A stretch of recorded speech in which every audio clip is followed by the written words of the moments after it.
The knock-on effect of these practices has serious consequences for small businesses up and down the UK. It causes extreme cash flow pressure. It has adverse effect for employment. It has adverse effect for the mental well-being of those contractors, and significant non-commercial problems arise from it. Clearly, the finances of a small business and the finances of a small business owner are fundamentally one and the same thing.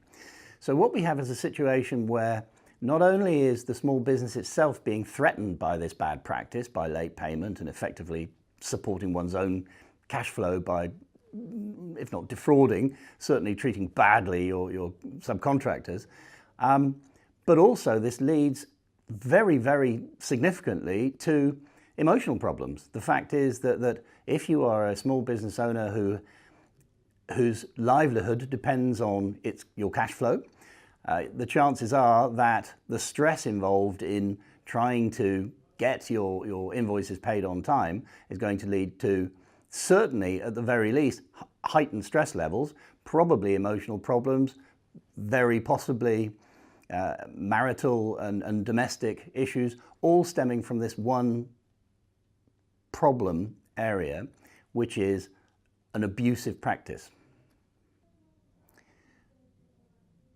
Part of the problem facing Paul Uppal, the Small Business Commissioner, and his team is simply that people don't know he's there. Small businesses don't know he's there. It's a very, very low profile office. So what we have is a situation where the government have taken on board the problems that are facing small business in relation to late payment, done something about it, which is great, given him a process, given the Small Business Commissioner a process by which he can adjudicate. What they failed to do is tell anyone that he's there. If you look at some examples of where the government have got this right, the most obvious one is the rollout of auto-enrolment, the workplace pensions, and having introduced a very good piece of legislation encouraging people to save and encouraging and essentially forcing employers to provide the framework for this, they also spent a great deal of time and money making sure that everyone knew it was there, and they had their big wobbly monster thing and don't ignore workplace pensions and so on and so forth, which meant the whole programme was a huge success. So, what are our messages? What can be done about this? What are we asking the government to do? The first of two key actions that we feel needs to happen is that Paul Uppal and his office need to be given teeth. Make his arbitrations binding, give him the powers to enforce it. That will have a significant impact on late payment policy.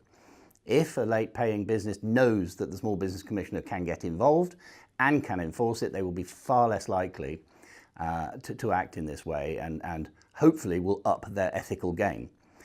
The second is not just give him some teeth, but give him some profile.